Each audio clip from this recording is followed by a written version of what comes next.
Hey guys, welcome to the Study Easy Code. जैसा कि आप सभी को पता है, हमारे चैनल पे यूपीएससी प्रीलिम्स पीवाईक्यूज की सीरीज़ चल रही है। हमारे चैनल पे एक वीडियो ऑलरेडी आ रखा है जिसमें हमने एंशिएंट और मेडिवल हिस्ट्री का जो पीवाईक्यूज है उसको डिस्कस कर लिया है। 2011 से लेकर के 2018 तक जितने भी क्वेश्चंस पूछे हुए हैं वो हमने डिस्कस कर लिया। ये सेकंड पार्ट होगा जिसमें हम 2019 से लेकर के 2024 तक में जो भी क्वेश्चंस एंशिएंट और मेडिवल हिस्ट्री से पूछे हुए हैं वो हम कवर करेंगे विद सॉल्यूशन। तो अगर आप लोगों ने ये फर्स्ट पार्ट का वीडियो नहीं देखा है तो आई वुड सजेस्ट कि आप चैनल पे जाकर के जरूर देखें, ठीक है।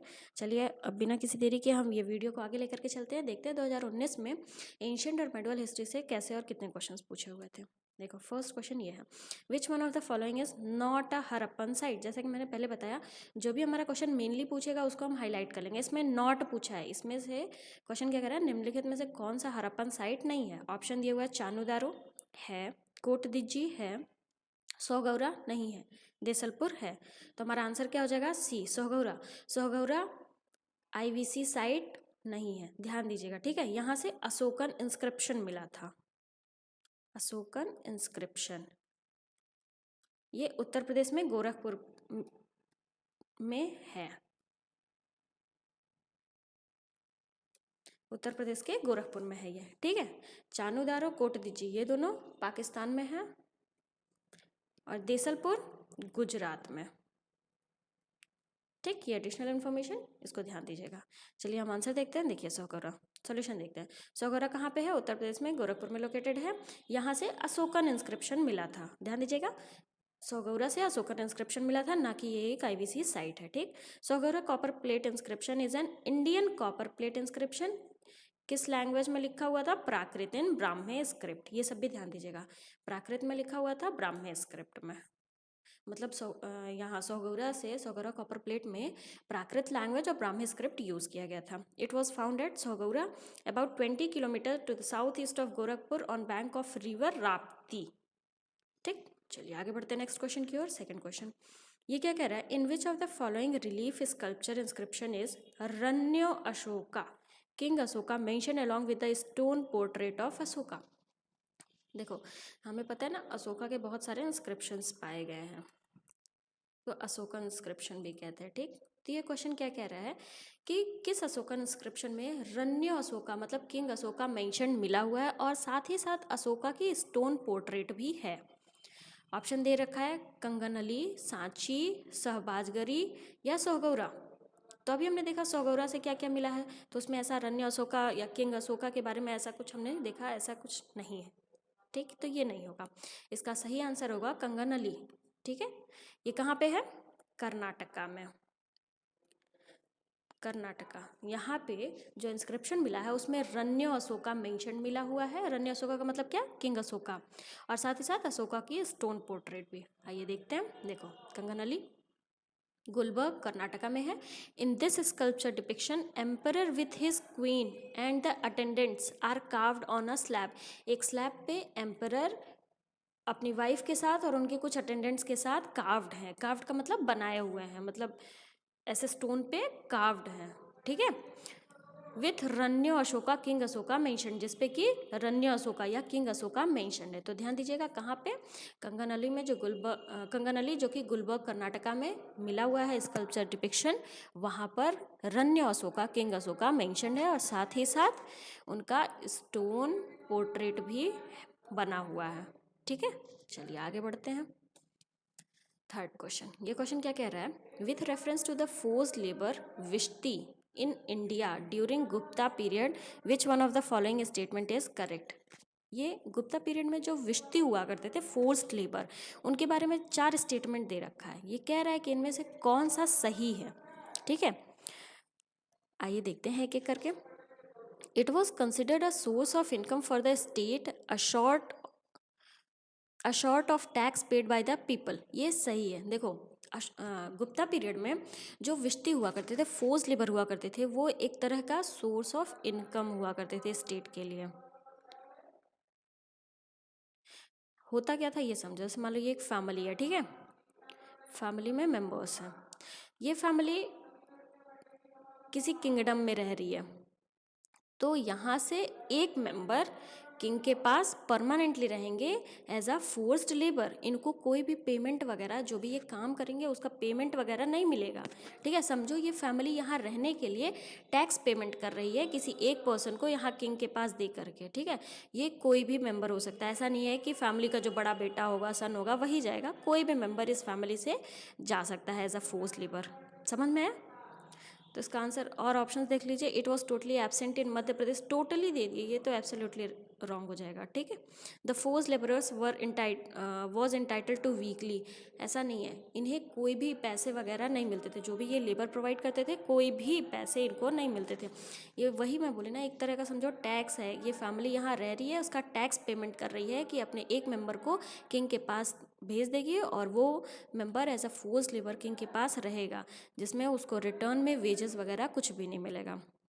Eldest son of the labourers was sent as force labour, ऐसा नहीं है, कोई भी मेंबर इसमें से जा सकता है, ठीक। तो हमारा आंसर ए हो गया। समझ में आया? देखो देख लेते हैं अब यहाँ पे। During the Gupta period forced labour vishti became a source of income for the state and was also looked upon as a form of taxation on the subject. अभी इसको मैंने पीछे समझा दिया, ठीक है। Vishti was a force labour in the lieu of taxes, hence no weekly wages, कोई भी वीकली या किसी भी तरह का वेजेस इनको नहीं मिलता था, ठीक।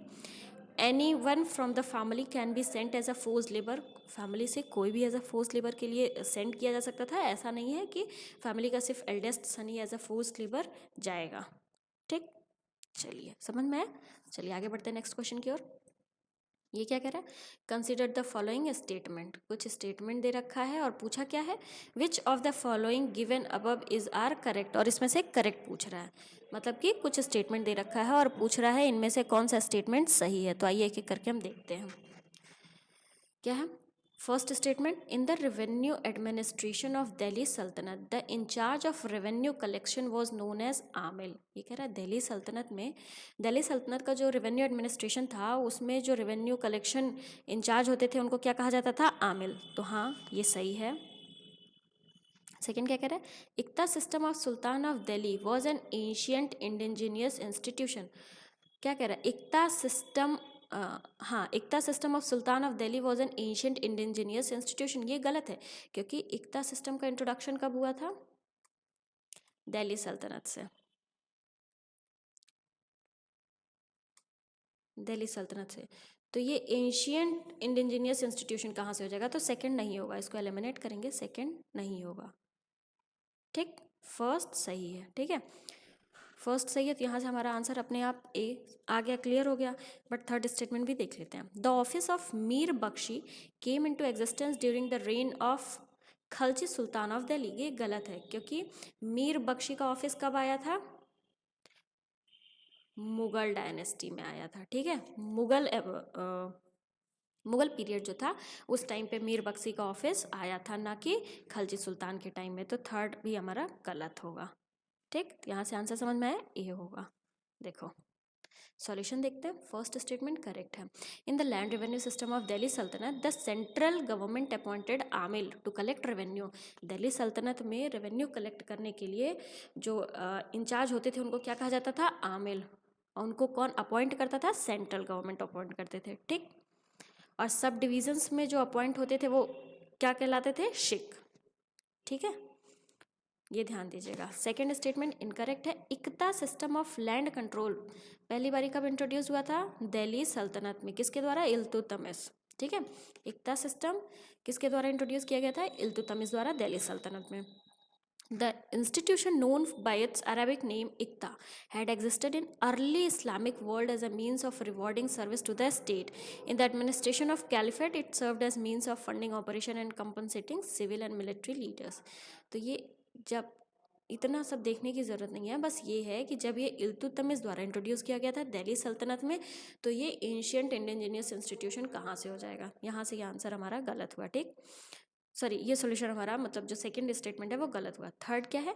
Office of Mir Bakhshi was established under Mughal empire. अभी मैंने पीछे बताया ना, मीर बख्शी का ऑफिस किसके टाइम पे था? मुगल एम्पायर के टाइम पे था, ना कि दिल्ली सल्तनत के। Who was the head of Mir Bakhshi कौन हुआ करते थे? मिलिट्री डिपार्टमेंट के हेड हुआ करते थे, ठीक। समझ में आया? कोई दिक्कत? चलिए आगे बढ़ते हैं नेक्स्ट क्वेश्चन की ओर। देखो ये क्वेश्चन क्या कह रहा है, कंसिडर द फॉलोइंग स्टेटमेंट। इसमें इस दो स्टेटमेंट दे रखा है। आगे क्वेश्चन क्या पूछा है, which of the following statement given above is are correct. दो स्टेटमेंट दे रखा है, पूछ रहा है इनमें से कौन सा स्टेटमेंट करेक्ट है। तो आइए एक एक करके स्टेटमेंट को देखते हैं। ठीक है, पहला स्टेटमेंट क्या है, saint Nimbarka was a contemporary of Akbar. गलत, क्योंकि सेंट निम्बारका रामानुजा के कंटेम्परेरी थे, जो कि 11वीं सेंचुरी में थे। कब थे, 11वीं सेंचुरी में। और अकबर तो अप्रोक्स 14-15 सेंचुरी में आया ना, तो ये काफ़ी लेट से आया था। ठीक, तो ये ध्यान दीजिएगा, सेंट निम्बारका अकबर से बहुत पहले के ही थे। ठीक है, तो पहला नहीं होगा, ये नहीं होगा, ये नहीं होगा, एलिमिनेट हुआ। दूसरा देखते हैं, saint Kabir was greatly influenced by Sheikh Ahmad Sirhindi. नहीं, ये भी स्टेटमेंट गलत होगा। आंसर हमारा डी। देखो आइए सॉल्यूशन को देखते हैं डिटेल में।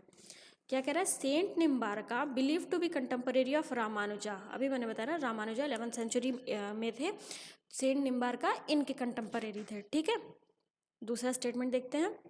दूसरा स्टेटमेंट भी हमारा इनकरेक्ट है। शेख अहमद सिरहिंदी ये एक इस्लामी हनीफ थे, scholar of Naqshbandi silsila. Kabir was a follower of Nirguna bhakti. देखो कबीर निर्गुणा भक्ति के फॉलोवर थे।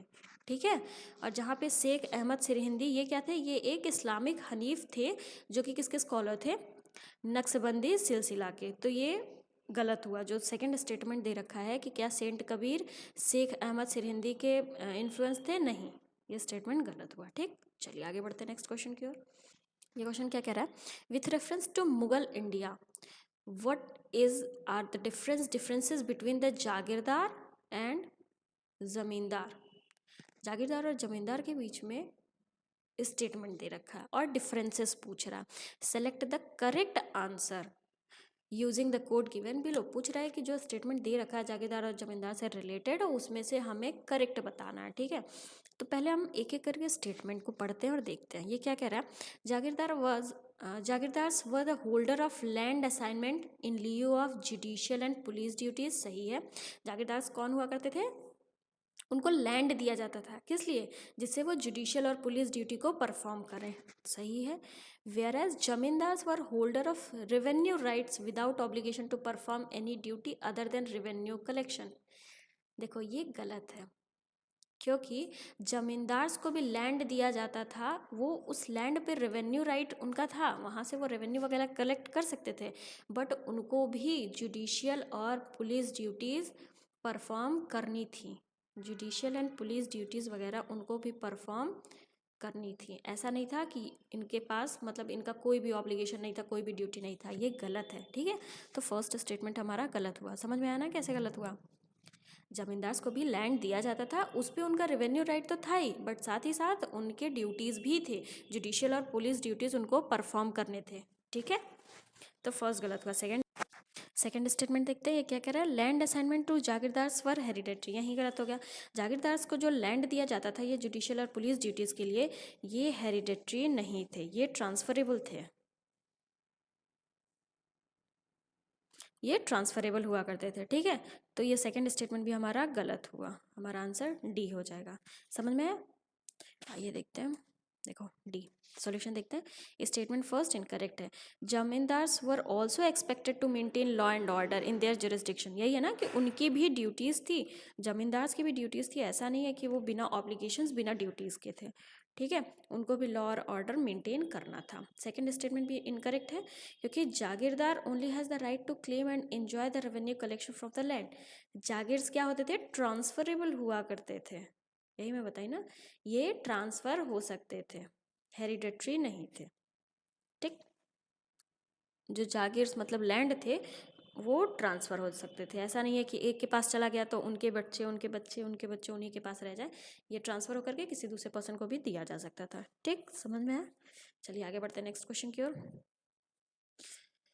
ये देखते हैं क्या कह रहे हैं। विथ रेफरेंस टू मियाँ तानसेन विच one of the following statement is not correct. देखो मियाँ तानसेन के बारे में 4 स्टेटमेंट दे रखा है, ये कह रहा है इनमें से कौन सा स्टेटमेंट मियाँ तानसेन से रिलेटेड गलत है, नॉट करेक्ट पूछा है। ठीक, आइए देखते हैं। Tansen was given title to him by emperor Akbar, यही गलत हो गया।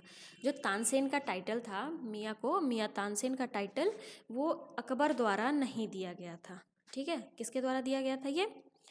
राजा विक्रमजीत, जो कि ग्वालियर के राजा थे, उनके द्वारा दिया गया था। ठीक है, तो ये ध्यान दीजिएगा, फर्स्ट ही हमारा आंसर हो जाएगा क्योंकि ये गलत है। तानसेन का टाइटल अकबर के द्वारा नहीं दिया गया था, राजा विक्रमजीत के द्वारा दिया गया था। ठीक, और क्या कह रहा है? Tansen composed dhrupada on Hindu god and goddess, सही है। Tansen composed songs for patrons, ये भी सही है। तानसेन इन्वेंटेड मेनी रागास, ये भी सही है। तानसेन ने बहुत सारे रागास का इन्वेंशन किया है। ठीक है, तो हमारा आंसर ए होगा क्योंकि ये तीनों सही है, ये गलत है, और इसमें गलत ही पूछा है। मियाँ तानसेन के बारे में कौन सा स्टेटमेंट गलत है? ठीक, देखो, Tansen was the title given to him by Raja Vikramjit of Gwalior, Gwalior के राजा विक्रमजीत द्वारा तानसेन का जो टाइटल था वो दिया गया था। ठीक है, चलिए आगे बढ़ते हैं नेक्स्ट क्वेश्चन की ओर। क्वेश्चन नंबर 8, ये क्या कह रहा है देखते हैं। Who among the following Mughal emperor shifted emphasis from illustrated manuscript to album and individual portraits. ये कह रहा है कि इनमें से कौन सा मुगल एम्परर पोर्ट्रेट्स का मतलब यहाँ पेंटिंग की बात हुई है। ठीक है, कौन सा मुगल एम्परर पेंटिंग को इलस्ट्रेटेड मैन्युस्क्रिप्ट से एल्बम और इंडिविजुअल की तरफ शिफ्ट किया? तो जहांगीर के टाइम में पेंटिंग भी क्या था? पीक पे था। मुगल एम्पायर में जहांगीर के टाइम में पेंटिंग्स वगैरह पीक पे थे, तो इसका आंसर सी होगा। सी, देखो, Mughal emperor Jahangir shifted emphasis from illustrated manuscript to album and individual portraits. Mughal school of painting achieved increase charm, elegance and grandiose during his rule. अभी पीछे हमने देखा ना कि मुगल टाइम में, जहांगीर के टाइम में पेंटिंग पीक पे हुआ करती थी। ठीक है, portrait of Jahangir who is pictured holding a picture of virgin Mary in his right hand is the best representation of this time. ठीक, समझ में आया? चलिए आगे बढ़ते हैं नेक्स्ट क्वेश्चन की ओर। तो 2019 में जितने भी क्वेश्चंस पूछे हुए थे एंशिएंट और मेडल हिस्ट्री से, वो हमने डिस्कस कर लिया। अब 2020 के क्वेश्चंस देखते हैं। ठीक है, चलिए ये क्वेश्चन करके देखते हैं। देखिए, 2020 में पहला क्वेश्चन क्या है? Who among the following rulers advised his subject through this inscription. ये कह रहा है कि किस रूलर ने ये चीज़ बोली थी। ठीक है, किसका ऐसा मानना था, किसका ऐसा एडवाइस था। ठीक, तो आइए देखते हैं क्या है।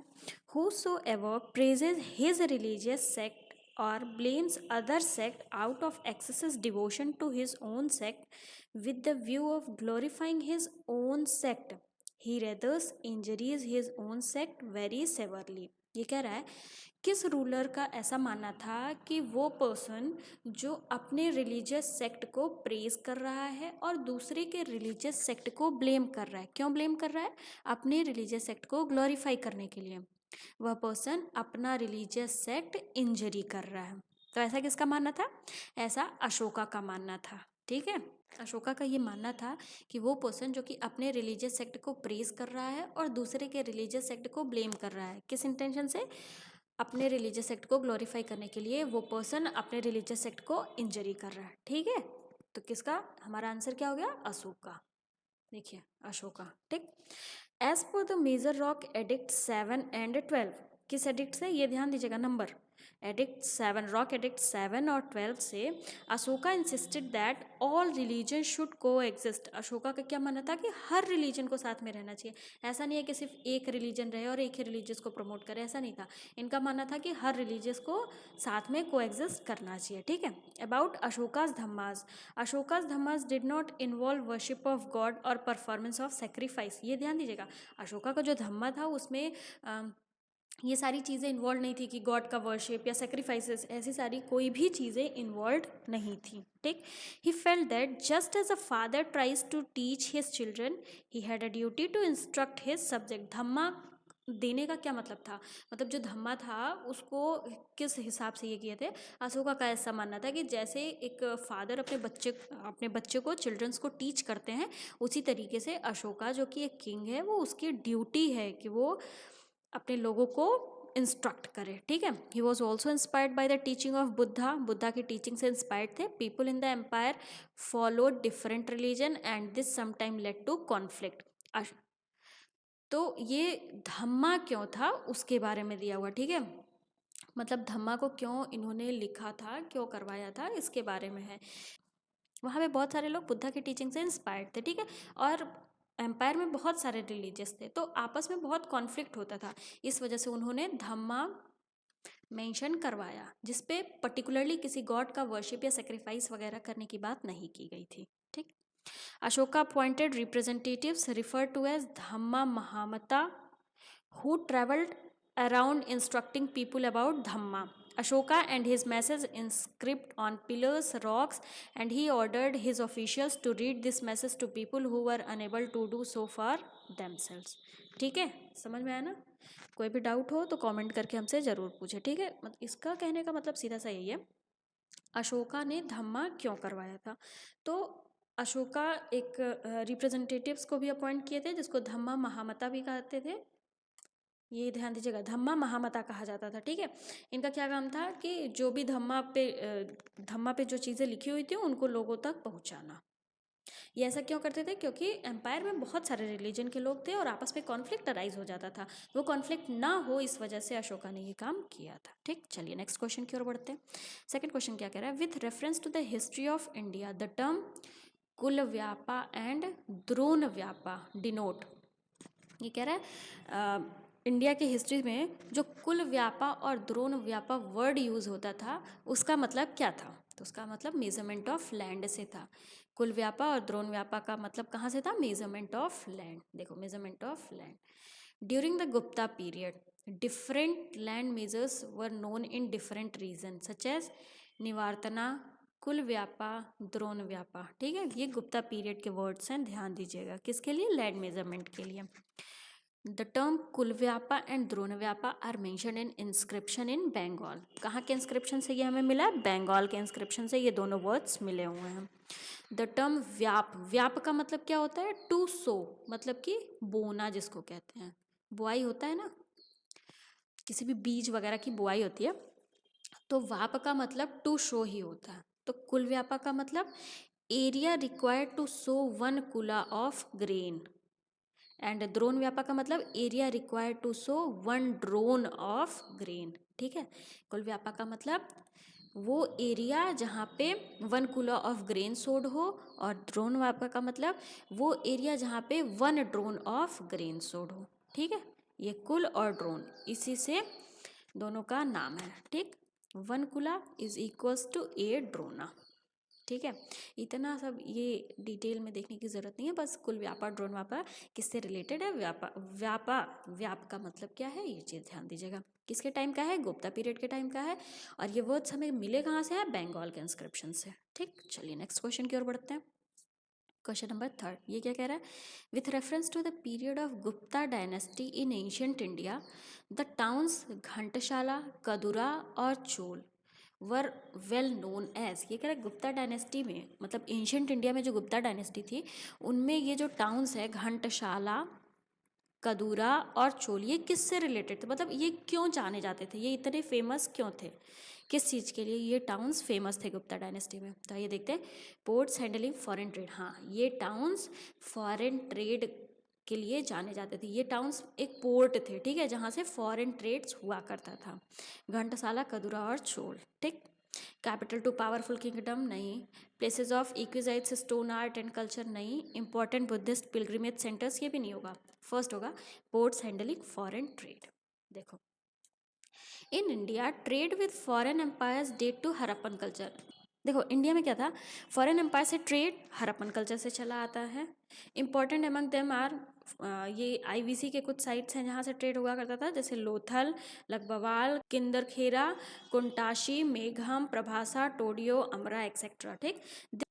This tradition continued through the Mauryan and Gupta empire. ये जो ट्रेडिशन था फॉरेन एम्पायर से ट्रेड, ये चलता आया, ठीक है। India had commercially and cultural ties with nearly all of the south East Asian nation as well as Egypt, Rome, Greek, Arab, China, ठीक। इंडिया का इन सबसे ट्रेड हुआ करता था और अभी भी होता है। Chaul was one of the port in western India. Chaul कहाँ था, वेस्टर्न इंडिया का एक पोर्ट था। With Kalyan, Broach and Cambay. In south were Kadura, Ghantasala and Puhar. तो ये जितने भी सिटीज़ हैं ये ध्यान दीजिएगा, ठीक, क्योंकि यहाँ पे मान लो कुछ टाउन्स, 3 टाउन्स पूछ लिया, बट यहाँ से भी कुछ पूछ सकता है, ठीक है। समझ में आया, कोई प्रॉब्लम। चलिए आगे बढ़ते हैं नेक्स्ट क्वेश्चन की ओर। ये क्वेश्चन क्या कह रहा है? With reference to scholars literatures of ancient India consider the following statement. Ancient India के स्कॉलर्स और लिटरेचर से रिलेटेड कुछ स्टेटमेंट दे रखा है, ठीक है। फिर आगे पूछ क्या रहा है? Which of the following statement above is are correct. पूछा इनमें से कौन सा स्टेटमेंट सही है, हमें ये बताना है। आइए एक एक करके स्टेटमेंट देते हैं। Panini is associated with Pushyamitra Shunga, गलत। पुष्यमित्र शुंगा काफ़ी बाद में आए थे। और पनिनी किससे रिलेटेड थे? सॉरी, पन्नी किससे एसोसिएटेड थे? ये महाजनपदास के टाइम में थे, ठीक है। पन्नी महाजनपदास के टाइम पे थे और पुष्यमित्र शुंगा तो महाजनपदास से काफ़ी लेट में आए, ठीक। तो फर्स्ट नहीं होगा, फर्स्ट नहीं होगा, फर्स्ट नहीं होगा। यहाँ से एक चीज़ क्लियर हुआ कि थर्ड स्टेटमेंट हमारा सही है, क्योंकि दोनों ऑप्शन में थर्ड है। थर्ड क्या है? Kalidas is associated with Chandragupta second, ये सही है, ठीक। अब हम सेकेंड स्टेटमेंट देखते हैं। सेकेंड क्या कह रहा है? Amar Simha is associated with Harshavardhan, ये भी स्टेटमेंट हमारा गलत है। क्यों गलत है? क्योंकि अमर सिम्हा विक्रमादित्य के कोर्ट में जो 9 ज्वेल्स थे उसमें से एक अमर सिम्हा थे, ठीक है। ये हर्षवर्धन से एसोसिएटेड नहीं है। अमर सिम्हा विक्रमादित्य के टाइम में जो विक्रमादित्य के कोर्ट में जो 9 ज्वेल्स थे उनमें से एक ज्वेल्स अमर सिम्हा थे, ठीक। तो सेकंड स्टेटमेंट भी गलत होगा, आंसर सी होगा। देखो आइए देखते हैं। पन्नी कंटेम्परेरी ऑफ महाजनपदा एरा के कंटेम्परेरी थे पन्नी। He was Sanskrit grammarian known for writing Ashtadhyayi. पन्नी किसके लिए जाने जाते थे? अष्टाध्यायी के लिए। और ये कौन थे? ये ग्रामेरियन थे, ठीक है।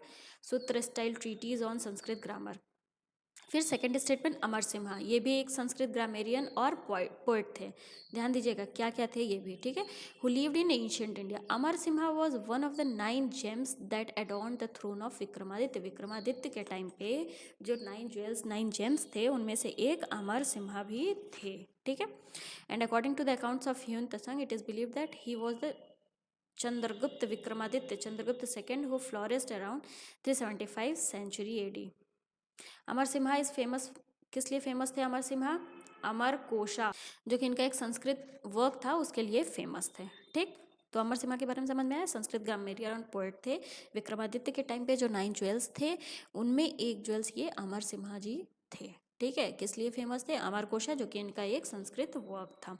अब थर्ड स्टेटमेंट तो हमारा सही था। Kalidas was a renowned classical Sanskrit writer who is widely regarded as one of the greatest poets and dramatists in Indian history. Kalidas one of the greatest poet and dramatist है Indian history में, ठीक। He generally draws inspiration from the, Kalidas जो भी अपना work करते थे उसका inspiration कहाँ से इनको मिलता था? वेदास से, रामायणा से, महाभारता से एंड पुराणात से, ठीक है। जो भी प्लेज, पोएम्स और जो भी वर्क ये करते थे उसका इंस्पिरेशन को कहाँ से मिलता था? वेद, रामायण, महाभारत और पुराणास से। इनके 3 प्लेज भी हैं, मालविकाग्निमित्र, अभिज्ञानम शकुंतलम और विक्रमोर्वशीयम, ठीक है। ये तीनों इनके प्लेज हैं, ध्यान दीजिएगा। समझ में आया? चलिए आगे बढ़ते हैं नेक्स्ट क्वेश्चन की ओर। क्वेश्चन नंबर 5 ये क्या कह रहा है? Which of the following phrases defines the nature of the hundi generally refer to the source of post Harsha period. ये कह रहा है पोस्ट हर्षा पीरियड में हुंडी वर्ड यूज होता था, ये क्या रिफर करता है? मतलब इसका मतलब क्या था? पोस्ट हर्षा पीरियड में जो हुंडी वर्ड यूज होता था उसका मतलब क्या था? An advisory issued by the king to his subordinates, नहीं। A diary to be maintained for daily accounts, नहीं। अ बिल ऑफ एक्सचेंज, हाँ। पोस्ट हर्षा पीरियड में जो हुंडी वर्ड यूज होता था वो क्या था? वो एक बिल ऑफ एक्सचेंज था। आइए देखते हैं। देखो बिल ऑफ एक्सचेंज, सॉल्यूशन देखते हैं। Hundi are used as form of remittance instrument. अभी आप लोग को इकोनॉमी अगर पढ़ लिए होंगे, अब तो कवर कर ही लिए होंगे, तो उसमें रेमिटांस का मतलब पता ही होगा। मतलब अगर कोई member out of India work कर रहा है, मान लेते हैं अमेरिका में वर्क कर रहा है, ठीक है। तो ये जो पैसे इंडिया में भेजेगा अपने फैमिली के पास उसको क्या बोलेंगे? रेमिटांसेस, ठीक है। तो वही हुंडी भी हुआ करता था। पोस्ट हर्षा पीरियड में जो हुंडी वर्ड यूज होता था उसका मतलब भी वही था। वो एक क्या था? रेमिटांस इंस्ट्रूमेंट का फॉर्म था, to transfer money from one place to another as a form of credit instrument or IOU to borrow money as a bill of exchange in trade transaction। सीधा साधा मतलब हुंडीज का मतलब क्या था, बिल ऑफ एक्सचेंज। अभी जो रेमिटांस इंस्ट्रूमेंट है उसी का एक फॉर्म हुआ करता था। ठीक, समझ में आया? कोई प्रॉब्लम? चलिए आगे बढ़ते हैं। क्वेश्चन नंबर 6 इसको देखते हैं, ये क्या कह रहा है। Consider the following events in the history of India. कुछ इवेंट्स दे रखा है इंडिया की हिस्ट्री से, 4 इवेंट्स दे रखा है। आगे क्या पूछा, what is the correct chronological order. Chronological order UPSC का फेवरेट टॉपिक है, इस पे भी क्वेश्चन मतलब ऐसे क्रोनोलॉजी पे क्वेश्चन यूपीएससी पूछ लेता है। ठीक, तो इसमें भी 4 इवेंट्स दे रखा है और क्रोनोलॉजी पूछ लिया। ठीक, आइए देखते हैं क्या क्या दिया हुआ है। Rise of Pratiharas under king Bhoja, establishment of Pallavas power under Mahendra Varman first, establishment of Chola power by Parantaka, Pala dynasty founded by Gopala. देखो इसमें से पल्लवा जो पावर है महेंद्र वर्मन फर्स्ट का, ये तो सबसे पहले का है, ये हमें पता है, ये सबसे एंशियंट टाइम का है इन सबसे रिलेटेड। इसके बाद ये चोला पीरियड, पालाज और प्रतिहाराज आए थे। ठीक, तो हमें सेकंड हमारा पहले हो जाएगा, मतलब ये दोनों हम एलिमिनेट कर सकते हैं। ठीक है, और देखते हैं ये जो दिया हुआ है establishment of Chola power by Parantaka. देखो चोला पावर पुरंटका के अंडर में, ये मेडुअल इंडिया से आ जाएगा।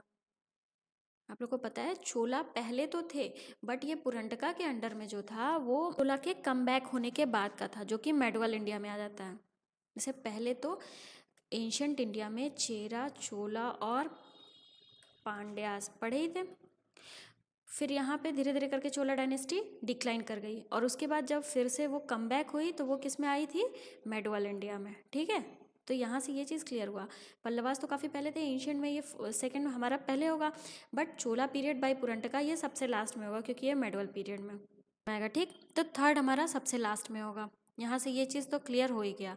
अब हमारे पास फर्स्ट और फोर्थ बचता है। Rise of Pratiharas under king भोजा, और फोर्थ क्या है, पाला डायनेस्टी बाय गोपाला। तो पहले पाला डायनेस्टी का फाउंडेशन हुआ था, उसके बाद प्रतिहारा डायनेस्टी का फाउंडेशन हुआ था। 2413 ऐसे कौन सा है, सी है। ठीक है, देखो देखो पाला डायनेस्टी का फाउंडेशन कब हुआ था, 750 सीई में। फाउंडर कौन थे, ये फाउंडर हैं, ये ध्यान दीजिएगा, फाउंडर। ठीक है, फाउंडर धर्मपाला थे। ठीक, ये गोपाला तो पीछे इसमें दिया है ना स्टेटमेंट में, ये दे रखा है। फिर गुर्जर प्रतिहारा, इनका फाउंडेशन, गुर्जर प्रतिहारा डायनेस्टी का फाउंडेशन कब हुआ था, 836 से 885 सीई में। कौन था फाउंडर, नागभट्टा फर्स्ट। और चोला के 907 से 953 सीई विजयालय इनके फाउंडर थे। ठीक है, चोला डायनेस्टी के, जो चोला डायनेस्टी का कमबैक हुआ था उसके फाउंडर कौन थे, विजयालय। ठीक है, समझ में आया क्रोनोलॉजी। यहाँ से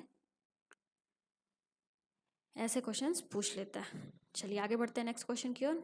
तो 2020 में भी जो क्वेश्चन पूछे हुए थे वो हमने डिस्कस कर लिया। अब हम 2021 में देखते हैं कि एंशिएंट और मेडिवल हिस्ट्री से कौन से क्वेश्चंस पूछे हुए हैं। ठीक, देखते हैं पहला क्वेश्चन क्या कह रहा है, कंसिडर द फॉलोइंग पेयर्स। एक साइड ये ओ होगा, एक साइड हिस्टोरिकल प्लेसेस दे रखा है, दूसरे साइड वेल नोन फॉर। ठीक है, एक साइड हिस्टोरिकल प्लेसेस दिया हुआ है और दूसरे साइड पूछ रहा है ये किसके लिए जाना जाता है, इसमें से हमें सही बताना। ठीक, तो देखते हैं क्या है। बुर्जा होम, रॉक कट श्रिंक्स, ये गलत हो गया। बुर्जा होम बोन टूल इंडस्ट्री के लिए जाना जाता है। ठीक है, फर्स्ट एलिमिनेट कर देंगे। तो यहाँ से एक चीज़ हमें क्लियर हो गई कि थर्ड सही है। थर्ड क्या है, गणेश्वर कॉपर आर्टिफैक्ट्स, ये सही है। सेकंड देखते हैं, चंद्रकेतुगढ़ टेराकोटा आर्ट, ये भी सही है। चंद्रकेतुगढ़ से चंद्रकेतुगढ़ किसके लिए जाना जाता है, टेराकोटा आर्ट के लिए। ठीक, तो हमारा आंसर डी हो जाएगा। देखो देखते हैं, फर्स्ट इनकरेक्ट है। बुर्जा home had well developed bone tool industry. बुर्जा होम किसके लिए जाना जाता है, बोन टूल इंडस्ट्री के लिए जाना जाता है। ठीक है, अदर फाइंड्स क्या क्या है, पिट्स एंड कोर्सेज, यहाँ फुल स्टॉप होगा। ठीक, rock cuttings were not a feature of Burzahom sites. Burzahom sites का रॉक कटशिन्स फीचर नहीं है, ध्यान रखिएगा। सेकेंड स्टेटमेंट सही है। चंद्रकेतुगढ़ कहाँ लोकेटेड है, Gangas delta in West Bengal. West Bengal में गंगास डेल्टा के पास चंद्रकेतुगढ़ लोकेटेड है। किस लिए फेमस है ये, टेराकोटा आर्ट के लिए फेमस है। ठीक, it is connected to Ganga by the Vidyadhari river which make it ideal for a flourishing trade centre. ठीक है, ये एक ट्रेड सेंटर भी है, चंद्रकेतुगढ़ एक ट्रेड सेंटर भी है, ध्यान रखिएगा। ठीक है, थर्ड पेयर भी हमारा करेक्ट है। गणेश्वर कहाँ लोकेटेड है? North eastern part of Rajasthan, Rajasthan में ये लोकेटेड है Ganeshwar. 100 of copper artifacts have been found at this site which suggest it must have copper working center। इससे क्या पता चलता है कि गणेश्वर जो कि राजस्थान में लोकेटेड है वो कॉपर वर्किंग सेंटर होगा, क्योंकि वहाँ पे कॉपर आर्टिफैक्ट्स पाए गए हैं। ठीक, समझ में आया? बुरजाहोम में ध्यान रखिएगा, रॉक अर्शंस के लिए वो जाना नहीं जाता है, बोन टूल इंडस्ट्रीज के लिए बुरजाहोम जाना जाता है। वहीं चंद्रकेतुगढ़ टेराकोटा आर्ट जो कि कहाँ पे? वेस्ट बंगाल में, गंगा डेल्टा के पास। गणेश्वर जो कि राजस्थान में है वो कि कॉपर आर्टिफैक्ट्स के लिए जाना जाता है। ठीक, चलिए आगे बढ़ते हैं नेक्स्ट क्वेश्चन की ओर। सेकंड क्या कह रहा है? विच one of the following ancient town is well known for its elaborate system of water harvesting and management by building a series of dams and channelizing water into connected reservoirs। ये कह रहा है निम्नलिखित में से कौन सा एंशियंट टाउन अपने elaborate water harvesting, series of dams और channelising water into connected reservoirs के लिए जाना जाता है। तो जब भी आप आईवीसी या हड़प्पन सिविलाइजेशन पढ़े होंगे तो ये पॉइंट बार बार आता है। ये कौन सा शहर इन चीज़ों के लिए फेमस है? धोलावीरा, जो कि कहाँ पे है? गुजरात में। ठीक है, तो धोलावीरा अपने water harvesting, elaborate system of water harvesting, management by building a series of dams और channelising water into connected reservoirs के लिए जाना जाता है। ठीक, समझ में आया? क्लियर हुआ ना? कालीबंगन कहाँ पे है? राजस्थान में। राखीगढ़ी हरियाणा। रोपर पंजाब में। ठीक है, ये चारों क्या हैं? आईवीसी सिटीज़ हैं। ठीक, चलिए आगे बढ़ते हैं। देखो Dholavira, Dholavira was discovered in 1968 by archaeologist Jagatpati Joshi. Jagatpati Joshi ji द्वारा 1968 में धोलावीरा डिस्कवर हुआ था। ठीक है, one of the most remarkable and well preserved urban settlement in South Asia.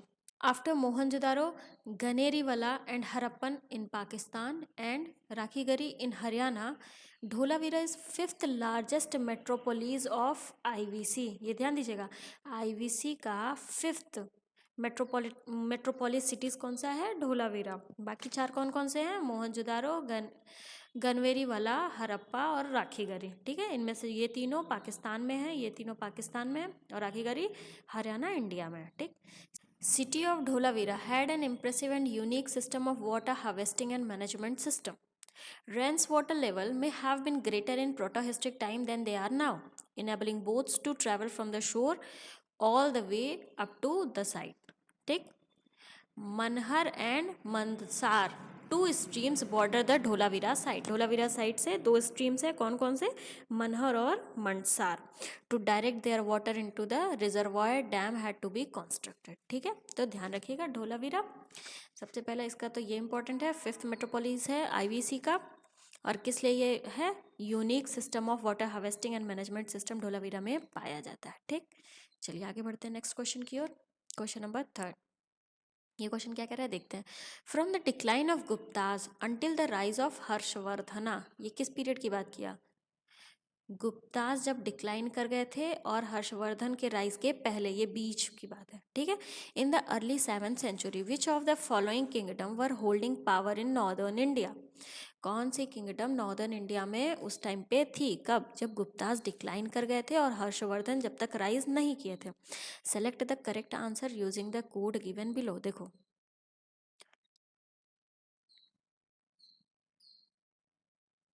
जब गुप्ताज डिक्लाइन कर गए थे और हर्षवर्धन राइज नहीं किए थे, उस समय ये जो नॉर्दर्न इंडिया वाला पार्ट है ये पूरा छोटे छोटे पार्ट्स में डिवाइड हो गया था। ठीक है, जैसे कि कौन कौन था यहाँ पे? यहाँ पे लेटर गुप्ताज बोलते हैं जिनको, वो थे, जिसको गुप्ताज ऑफ मगध बोलते हैं, गुप्ताज ऑफ मगध। ठीक है, यहाँ पे मौखारीज ऑफ कन्नौज थे, मौखारीज। ठीक है, यहाँ पे मैत्रकाज of वल्लाभी।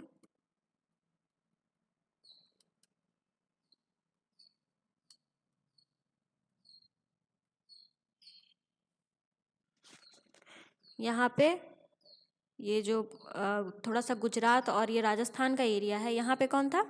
Pushyabhuti of Thanesar, Pushyabhuti of Thanesar. ठीक है, मतलब कि जब गुप्ता डिक्लाइन कर गए तो पूरा नॉर्दर्न इंडिया से छोटे छोटे पार्ट्स में डिवाइड हो गया। यहाँ गुप्तास थे, मैत्रकास थे, पुष्यभूति, मौखारीस। ठीक है, तो ये क्वेश्चन क्या पूछ रहा है? यही पूछा है कि कौन कौन से स्टेट्स उस समय नॉर्दर्न इंडिया में थे। तो आइए देखते हैं कौन कौन से। गुप्ताज ऑफ मगध, हाँ। परमार्स ऑफ मालवास, नहीं, उस टाइम पे नहीं थे। पुष्यभूति ऑफ थानेसर थे। मौखारीज ऑफ कन्नौज थे। यादवाज ऑफ देवगिरी, ये तो बाद में आए थे काफ़ी। मैत्रकाज ऑफ वल्लाभी, ये भी थे। तो कौन कौन हुआ? 1 3 4 6, 1 3 4 6 बी आंसर होगा। देखो समझ में आया? Due to Hun invasion, Gupta kingdom was weakened in its power and several independent kingdoms arose in North India such as Yashodharman of Malwa, Mokharis of Kannauj, Maitrakas in Saurashtra. अभी पीछे बताया ना। During that time, the Gupta empire was restricted to Magad only. जो अभी letter book Gupta's में बोली, यहाँ पे ये यहीं पे रेस्ट्रिक्टेड रह गए थे। Pushyabhuti of Thanesar Haryana also carved an independent state around that time. During 10th century, Tomars of Delhi, Chauhans of Rajasthan, Solankis of Gujarat, Paramars of Malwa, Chandels of Bundelkhand started ruling north India. ठीक, मतलब बहुत छोटे छोटे पार्ट्स में हो गए थे। During 14th century CE, Yadavas तो काफ़ी लेट में आए थे ना। Yadavas of Devagiri became an important ruling dynasty of Deccans, but ये लास्ट में, मतलब बहुत बाद में आए थे। ठीक, चलिए आगे बढ़ते हैं नेक्स्ट क्वेश्चन की ओर। क्वेश्चन नंबर 4, ये क्या कह रहा है? With reference to history of ancient India, Bhavabhuti, Hastimalla, Kshemeshvara were famous. ये कह रहा है एंशियंट इंडिया में भवभूति, हस्तिमाला और छमेश्वरा किस लिए फेमस थे? क्या ये एक जैन मॉन्क्स थे? नहीं। प्लेराइट्स, हाँ, ये प्लेराइट्स के लिए फेमस थे। ये जो तीनों थे, भवभूति, हस्तिमाला और छमेश्वरा, प्लेराइट्स के लिए फेमस थे। देखो आइए इनके देखते हैं प्लेराइट्स वगैरह। Bhavabhuti was the court poet of king Yashovarman of Kannauj. Kannauj के जो किंग थे यशोवर्मन, उनके कोर्ट पोएट थे कौन? भवभूति। कब थे? 8th century में। इनके कुछ प्लेस देखते हैं, जैसे महावीर चरिता, उत्तम चरिता, महावीर चरिता, उत्तम चरिता, मालती माधवा। ठीक है, ये सारे इनके प्लेज हैं। Bhavabhuti was an 8th century scholar of India noted for his plays and poetry written in Sanskrit. Sanskrit में ये प्लेज और पोट्रीज वगैरह करते थे, इसीलिए ये फेमस थे। His plays are considered the equal work of Kalidasa. जैसे कालिदासा का जो काम था, उस मतलब इनके काम को भी उन कालिदास के काम से बराबर माना जाता है, मतलब इक्वल माना जाता है दोनों का काम। ठीक, नेक्स्ट कौन थे? हस्तिमाला, ये कन्नड़ पोएट थे। प्ले राइट करते थे किसके टाइम में? होयसाला के रेन में। ठीक है, लास्ट छमेश्वरा 11th century में संस्कृत पोएट थे। कहाँ से? कश्मीर से। He is known for his poetic work and for his contribution to the development of Sanskrit poetry. One of the important work attributed to him, इनका एक सबसे ज़्यादा इंपॉर्टेंट कौन सा था? दशावतारा चरित। तो ये याद रखिएगा, दशावतारा चरित किसका था? छमेश्वरा का। ठीक है, play writes were script for plays to be enacted on stage. Play write होता क्या है? स्टेज पे जो प्लेज वगैरह लोग करते थे, उसके लिए जो स्क्रिप्ट लिखी जाती थी, उन्हीं को प्ले राइट कहा जाता है। ठीक, समझ में आया? कोई प्रॉब्लम? चलिए आगे बढ़ते हैं नेक्स्ट क्वेश्चन की ओर। क्वेश्चन नंबर 5, इसको देखते हैं। Consider the following statement. कुछ स्टेटमेंट दे रखा है, पूछा क्या है? Which of the following statement given above is are correct. 3 statement दे रखा है। ठीक है, इसको फर्स्ट मानिएगा, यहाँ पे मेंशन नहीं है। पीछे भी बहुत सारे क्वेश्चंस में ऐसे हो गए, फर्स्ट सेकंड थर्ड ऐसे करके मानिएगा। तो 3 स्टेटमेंट दे रखा है, पूछ रहा है इनमें से कौन सा स्टेटमेंट करेक्ट है। तो आइए हम एक एक करके देखते हैं। ठीक है, it was during the reign of Iltutmish that Genghis Khan reached the Indus in pursuit of the fugitive Khwaja prince. सही है, इल्तुतमिश के टाइम में चंगेज खान इंडस तक पहुंच गए थे। किस लिए? जो ख्वाजा प्रिंस थे उनका पीछा करते हुए। तो ये स्टेटमेंट सही है, फर्स्ट सही है। ये दो हम एलिमिनेट कर लेंगे। ठीक, अब सेकंड देखते हैं। अब देखो सेकंड अगर आप सॉल्व कर लोगे तो आंसर इजीली सॉल्व कर लोगे। एलिमिनेशन का यही फ़ायदा है। पहले एलिमिनेशन आता था, बीच में 1-2 साल प्रॉब्लम किया, फिर लास्ट ईयर 2024 में भी कुछ हद तक दिया हुआ था एलिमिनेशन। तो ये देखते हैं इसको। It was during the reign of Muhammad bin Tughlaq that Taimur occupied Multan and crossed the Indus. ये गलत है। अब इसको आप ऐसे भी याद कर सकते हैं, ऐसा नहीं है कि सारी गलती MBT करता था। मोहम्मद बिन तुगलक ने अपने लाइफ में जो भी एक्शंस वगैरह लिए सारे काम इनके गलत थे, ठीक है। लेकिन ऐसा नहीं था कि इनके ही टाइम में तैमूर भी आए थे।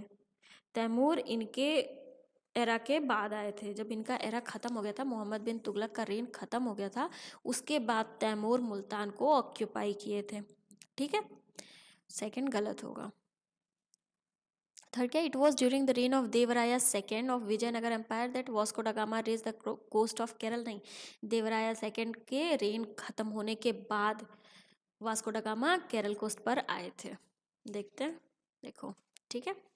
स्टेटमेंट फर्स्ट सही है। In his pursuit of fugitive Khwarazm prince Genghis Khan arrived in India during the reign of Iltutmish. Iltutmish के रेन में चंगेज खान इंडिया पहुंचे थे। किस लिए? ख्वाजा प्रिंस को परस्यू करने के लिए, मतलब उनका पीछा करते करते वो पहुंचे थे, ठीक। स्टेटमेंट सेकंड इनकरेक्ट है। MBT का पीरियड 1325 से 1351 था, ठीक है। तैमूर ने इंडिया को कब इन्वेड किया? During the reign of Nasiruddin Mohammad Shah, last Tughlaq ruler 1394 to 1412। Last Tughlaq ruler Nasiruddin Mohammad Shah के टाइम पे तैमूर ने इंडिया में इन्वेड किया था, ठीक है। MBT के टाइम में नहीं किया था। थर्ड स्टेटमेंट भी गलत है। रेन ऑफ देवराया लास्टेड फ्रॉम 1422 to 1426। 1422 से 1426 देवराया का रेन था, और देवराया की डेथ 1446 में हो गई थी। वास्को दा गामा इंडिया में 1498 में आया, मतलब काफ़ी लेट से आया था ना, ठीक है। तो देवराया सेकंड के टाइम पे ये नहीं आया था इंडिया में। चलिए आगे बढ़ते हैं हम नेक्स्ट क्वेश्चन की ओर। ये देखते हैं क्या है। With reference to Indian history which of the following statement is are correct. फिर से स्टेटमेंट दे रखा है और पूछ रहा है कि इनमें से कौन सा स्टेटमेंट सही है। आइए एक एक करके स्टेटमेंट्स को देखते हैं। Nizamat of Arcot emerged from Hyderabad. Arcot को कार्नेटिक भी बोलते हैं, कार्नेटिक वाला एरिया, ठीक है। तो ये कह रहा है कि ये जो कार्नेटिक वाला एरिया था, क्या ये हैदराबाद से इमर्ज्ड हुआ था? नहीं, कार्नेटिक वाला एरिया मोनाक था और काफ़ी टाइम से ईस्टर्न इंडिया को रूल कर रहा था, ठीक है। ये काफ़ी टाइम से ईस्टर्न इंडिया को रूल कर रहा था, जो अभी तमिलनाडु वगैरह है वहाँ पे रूल कर रहा था। तो ये हैदराबाद से इमर्ज नहीं हुआ था, फर्स्ट नहीं होगा, ठीक। सेकंड देखते हैं। Mysore kingdom emerge from Vijayanagara empire. ये कह रहा है क्या मैसूर किंगडम विजयनगर एम्पायर से इमर्ज हुआ था? तो हाँ, विजयनगर एम्पायर से मैसूर किंगडम इमर्ज हुआ था। इससे ये दोनों होगा, ये एलिमिनेट हो जाएगा, ठीक। यहाँ तक समझ में आया। अब थर्ड क्या कह रहा है। Rohilkhand kingdom was formed out of the territory occupied by Ahmad Shah Durrani. ये कह रहा है कि अहमद शाह दुर्रानी के द्वारा जो टेरिटरी ऑक्यूपाइड की गई थी उसमें से रोहिल्लाखंड किंगडम फॉर्म्ड हुआ? नहीं, ये स्टेटमेंट भी गलत है, थर्ड गलत है, आंसर बी होगा। रोहिल्लाखंड किंगडम जब नॉर्थ इंडिया में कॉन्टिन्यूअस नादिर शाह का इन्वेजन हो रहा था, नादिर शाह का इन्वेजन हो रहा था नॉर्थ इंडिया में, तो उसी टाइम में फ़ायदा उठा के नॉर्दर्न इंडिया में रोहिल्लाखंड का फाउंडेशन किए थे कौन? अली अहमद खान। अली अहमद खान। इधर नादिर शाह बार बार इन्वेट कर रहा था, आ रहा था जा रहा था, आ रहा था जा रहा था, तो उसी का फ़ायदा उठा करके नॉर्दर्न इंडिया में रोहिल्लाखंड किंगडम का फाउंडेशन किए थे अली अहमद खान, उसी का फ़ायदा उठा करके, ठीक है। तो स्टेटमेंट सेकंड सही होगा। देखो, फर्स्ट स्टेटमेंट गलत है। किंगडम ऑफ आरकॉट, जिसको किंगडम ऑफ कार्नेटिक भी बोलते हैं, was a monarch that ruled over the majority of eastern part of the present day Tamil Nadu. Tamil Nadu वगैरह जो रीजन है उसको काफ़ी टाइम से रूल किया करता था, ठीक। सेकंड स्टेटमेंट सही है। विजयनगर एम्पायर से ही under the Vijayanagara empire there was a small feudal kingdom called Mysore. The ruling Wodeyar dynasty declared their independence. मतलब विजयनगर एम्पायर में जो छोटा सा एरिया मैसूर था, वहाँ पे वोडियार डायनेस्टी रूल करती थी और बाद में चल करके वो अपना इंडिपेंडेंस डिक्लेयर कर दी थी, ठीक। विजयनगर एम्पायर जब फॉल होने लगा था 1565 में, तो उन्होंने अपना इंडिपेंडेंस डिक्लेयर कर दिया था, ठीक है। स्टेटमेंट थर्ड इनकरेक्ट है। अली मोहम्मद खान ने रोहिल्लाखंड जो एरिया है उसको इस्टेब्लिश किया था स्मॉल किंगडम को by taking advantage of breakdown of authority in north India following Nadir Shah invasion, उधर नादिर शाह बार बार इन्वेट कर रहा है, इंडिया में आ रहा है जा रहा है, इसका फ़ायदा उठा करके अली मोहम्मद खान ने रोहिलाखंड स्मॉल किंगडम का एस्टेब्लिशमेंट कर दिया था। ठीक, समझ में आया, कोई दिक्कत? चलिए आगे बढ़ते हैं नेक्स्ट क्वेश्चन की ओर। ये क्या कह रहा है, according to Portuguese writer Nuniz, Portuguese writer Nuniz के अकॉर्डिंग क्या है, women in Vijayanagara empire were experts in which of the following areas. Vijayanagara empire में हमें पता है बहुत सारे फॉरेन ट्रैवलर्स आए थे, ठीक है, तो उसमें से एक पोर्तुगीज भी था, पोर्तुगीज राइटर जिसका नाम क्या था, न्यूनीज। ये कह रहा है कि उनके अकॉर्डिंग विजयनगर एम्पायर में विमेंस किस किस एरियाज में एक्सपर्ट थी, हमें आंसर इसमें सेलेक्ट करके बताना है। तो न्यूनीज का कहना था कि विजयनगर एम्पायर में विमेंस रेसलिंग में भी एक्सपर्ट थी, एस्ट्रोलॉजी में भी एक्सपर्ट थी, अकाउंटिंग में भी और सूटसेइंग में, मतलब कि इन चारों में विमेंस विजयनगर एम्पायर में एक्सपर्ट थी। आंसर डी होगा। देखो, according to Fernando Nunes, he, the king of Vijayanagar, also has women who wrestle, do accounting, and others who are astrologer and soothsayers। मतलब कि विमेंस उस टाइम पे विजयनगर एम्पायर में इन चारों चीज़ों में ही एक्सपर्ट्स थे। ठीक है, Fernao Nuniz was a Portuguese traveller who visited the Vijayanagara empire during the reign of Achyuta Deva Raya. ये कब आए थे, अच्युत देव राय जब विजयनगर एम्पायर में रूल कर रहे थे उस टाइम पे फर्नाओ न्यूनीज इंडिया में आया था। He has recorded that in Vijayanagara society womens typically held prominent position. इनके अकॉर्डिंग क्या था, इन्होंने क्या लिखा था, मतलब क्या यहाँ से रिकॉर्ड किए थे कि विजयनगर एम्पायर में विमेंस का एक अच्छा खासा पोजीशन था। And there are numerous examples of them actively participating in political, social, literary life of kingdom. और विमेंस हर जगह पर थी, political, social, literary life, astrologers, soothsayers, accounting, wrestlers, हर जगह पे विमेंस थी। एक प्रोमिनेंट पोजीशन था विजयनगर एम्पायर में विमेंस का। ऐसा किसने रिकॉर्ड किया था, फर्नाओ न्यूनीज, जो कि एक पोर्तुगीज ट्रैवलर था। किसके टाइम पे आया था इंडिया में, अच्युत देव राया के टाइम में। ठीक है, in addition to receiving training in wrestling using swords and shields, music and other fine arts, some of these women also had some exposure to literature। ठीक, चलिए आगे बढ़ते हैं नेक्स्ट क्वेश्चन की ओर। ये क्या कह रहा है, with reference to medieval India which one of the following is correct sequence of ascending order in terms of size. ये पूछ रहा है कि मेडुअल इंडिया के अकॉर्डिंग इनमें से साइज में असेंडिंग ऑर्डर का सीक्वेंस बताना। असेंडिंग ऑर्डर का मतलब सबसे छोटा उससे बड़ा, बढ़ता क्रम जिसको हम कहते हैं, ये होता है हमारा असेंडिंग ऑर्डर। ठीक है, तो हमें पता है उस टाइम पे सबसे छोटा क्या था, परगना।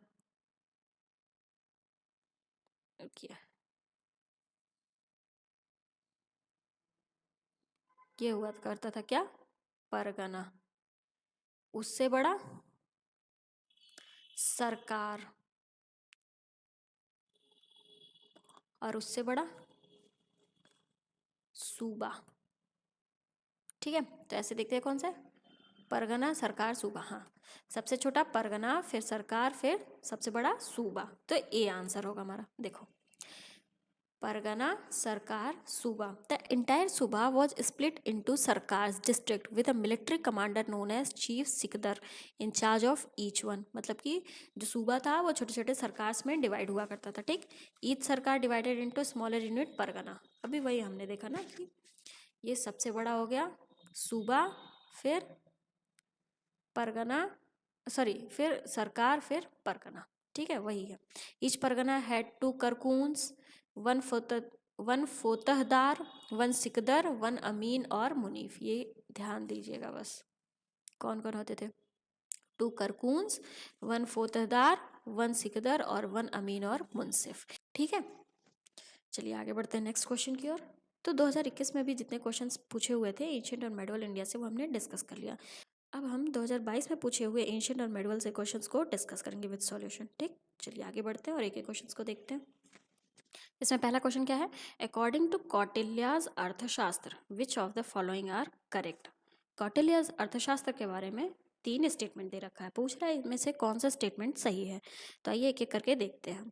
पहला स्टेटमेंट क्या है, a person could be slave as a result of judicial punishment, ये गलत है। कौटिल्याज अर्थशास्त्र में ऐसा लिखा ही नहीं है कि किसी भी पर्सन को जुडिशियल पनिशमेंट ऐसा दिया जाएगा कि उस पर्सन को स्लेव बना दिया जाएगा, मतलब कि slave as a judicial punishment Kautilya's Arthashastra में ऐसा लिखा ही नहीं है।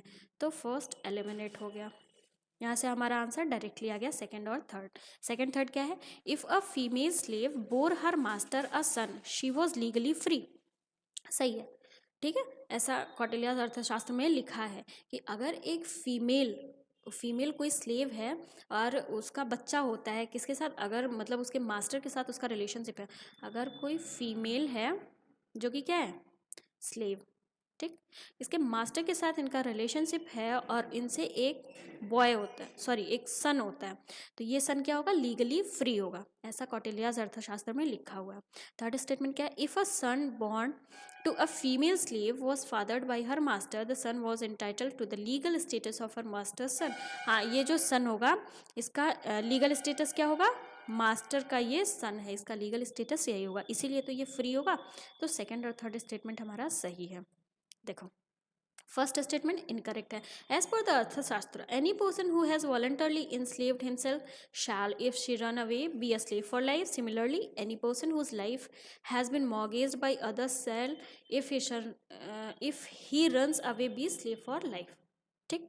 सेकेंड स्टेटमेंट सही है, there was a variety of protection offer to the slaves के लिए बहुत सारे प्रोटेक्शंस वगैरह कौटिल्याज के अर्थशास्त्र में मेंशन किए गए थे, ये चीज़ ध्यान रखिएगा। कौटिल्याज अर्थशास्त्र में स्लेव्स को बहुत सारे प्रोटेक्शंस ऑफर किए गए, ठीक, स्पेशली विमेन स्लेव्स के लिए। As per the अर्थशास्त्र, when a child is begotten on a female slave by her master, both the child and his mother shall at once be recognized as free। मतलब अगर कोई female slave है और उनसे कोई सन बॉर्न होता है, कैसे, मास्टर के साथ रिलेशनशिप रखने से, फीमेल स्लेव और मास्टर के साथ, फीमेल स्लेव और मास्टर का रिलेशनशिप है, ठीक, इससे सन बॉर्न होता है, तो क्या होगा, ये जो मदर है और ये सन दोनों लीगली फ्री रिकॉग्नाइज किए जाएंगे, ऐसा कौटिल्याज के अर्थशास्त्र में लिखा हुआ, ठीक। थर्ड स्टेटमेंट सही है, according to the Arthashastra if son born to a female slave was fathered by her master the son was entitled legal status of master son, ठीक है, सन के पास कौन सा होगा, लीगल स्टेटस होगा कि वो मास्टर का बेटा है, मास्टर सन है, ये लीगल स्टेटस सन के पास होगा, ठीक, क्लियर हुआ। चलिए नेक्स्ट क्वेश्चन की ओर बढ़ते हैं। ये क्या कह रहा है, with reference to Indian history consider the following text. ये टेक्स्ट दे रखा है, क्वेश्चन क्या पूछा है, which of the above are Jain text, 4 text दे रखा है, ठीक है, इसमें से पूछ रहा है इनमें से कौन सा जैन टेक्स्ट होगा। देखो ऐसे सारे क्वेश्चंस हमें पेपर में, यूपीएससी पेपर में क्या करने होते हैं, ड्रॉप आउट करने होते हैं, क्योंकि इतना डिटेल में कोई फैक्ट नहीं लर्न कर सकता, ठीक। चलिए यहाँ पे देख लीजिए, पहला क्या है, नेति पकड़ना, क्या है, नेति पकड़ना, ये जैन टेक्स्ट नहीं है, ठीक है, फर्स्ट जैन टेक्स्ट नहीं होगा, यहाँ से यहाँ से 2 ऑप्शन एलिमिनेट हो गया, ठीक है, ये बुद्धिस्ट टेक्स्ट है, बुद्धिस्ट टेक्स्ट है, ठीक। सेकंड क्या है, यहाँ से एक चीज़ तो क्लियर हुआ कि सेकंड और फोर्थ ये दोनों तो जैन टेक्स्ट है, मतलब कि परिशिष्ट परवना ये जैन टेक्स्ट है और ये त्रिससित लक्षणा महापुराना ये भी एक जैन टेक्स्ट है, ठीक, ये दोनों तो जैन टेक्स्ट है। अब थर्ड क्या है, अवदंत शतका, ये बुद्धिस्ट टेक्स्ट है ना कि जैन टेक्स्ट, ठीक है, तो सेकंड और फोर्थ ये आंसर होगा। देखो स्टेटमेंट फर्स्ट इनकरेक्ट है क्योंकि नीति पकड़ना एक बुद्धिस्ट स्क्रिप्चर्स है, ठीक। सेकंड सही है, परिशिष्ट परवना ये हेमचंद्र द्वारा लिखा गया है, gives a history of earliest Jain teacher. Third statement incorrect है, कौन सा है, Avadana legends is a type of Buddhist literature. और फोर्थ स्टेटमेंट भी सही है, क्या है, त्रिसष्ट लक्षणा महापुराना ये एक जैन टेक्स्ट है, तो यहाँ से समझ में है ना, ये त्रिसष्ट लक्षणा महापुराना जैन टेक्स्ट है और परिशिष्ट परवन जैन टेक्स्ट है, बाकी ये दोनों अवदांत शतका और नीति पकड़ना ये दोनों बुद्धिस्ट टेक्स्ट है, तो हमारा आंसर बी हो गया, समझ में है। चलिए आगे बढ़ते हैं नेक्स्ट क्वेश्चन की ओर। With reference to Indian history consider the following pairs, ये एंशिएंट हिस्ट्री से कुछ पेयर्स दे दिया, एक साइड हिस्टोरिकल पर्सन दे दिया है, दूसरे साइड नोन एज, मतलब कि ये पर्सन किस लिए जाने जाते हैं, ठीक है, और पूछा क्या है, हाउ मेनी पेयर्स, ये पेयर वाले क्वेश्चन देखिए 2022 से पेयर वाले शुरू हो गए, कितने पेयर्स सही हैं। How many pairs given above are correctly matched, पूछ रहा है इनमें से कितने पेयर्स सही हैं। तो आइए यहाँ से जो एलिमिनेशन मेथड है ये डिक्रीज करने लगा। अब लगा ना, मान लो अगर हमें पता भी चल जाता है कि ठीक है ये सही है, तो हम एलिमिनेट नहीं ना कर पाएंगे, यहाँ से एलिमिनेशन मेथड डिक्रीज करने लगा। ठीक, चलिए देखते हैं अब। आर्यदेव ये जैन स्कॉलर, ये गलत है, आर्यदेव बुद्धिस्ट स्कॉलर थे। ठीक, दिगनागा बुद्धिस्ट स्कॉलर सही है, नाथामुनि वैष्णव स्कॉलर सही है। जब स्टैटिक पोर्शन आप पढ़े होंगे तो इन लोगों का नाम देखे होंगे। ये नाथामुनि तो बहुत बारी आए हैं, ये वैष्णव स्कॉलर हैं। ठीक है, तो 2 स्टेटमेंट सही है, 2 पेयर सही है, सेकेंड और थर्ड, तो ओनली 2 पेयर, सी आंसर सही होगा।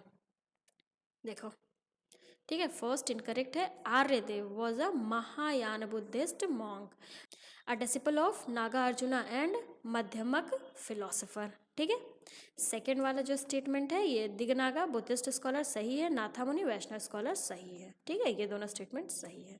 चलिए आगे बढ़ते हैं, फिर से पेयर वाला ही पूछ लिया, क्या है, consider the following pairs, how many pairs given above are correctly matched, ये कह रहा है निम्नलिखित में से कितने पेयर्स करेक्टली मैच्ड हैं। ठीक है, तो आइए एक एक करके देखते हैं। नानुका, ये एक साइड ये किंग दिया हुआ, ठीक है, और एक किंगडम है, ये पूछ रहा है इनसे रिलेटेड है या नहीं। नानुका चंडेला सही है। ठीक, ये जयशक्ति परमरा ये गलत है, जयशक्ति परमरा से रिलेटेड नहीं है, बल्कि जयशक्ति किससे रिलेटेड है, चंडेला किंग से, ये चंडेला किंग थे। ठीक है, चंडेला किंगडम से ये रिलेटेड है। तो फर्स्ट तो सही है, नानुका चंडेला से है, जयशक्ति परामरा नहीं।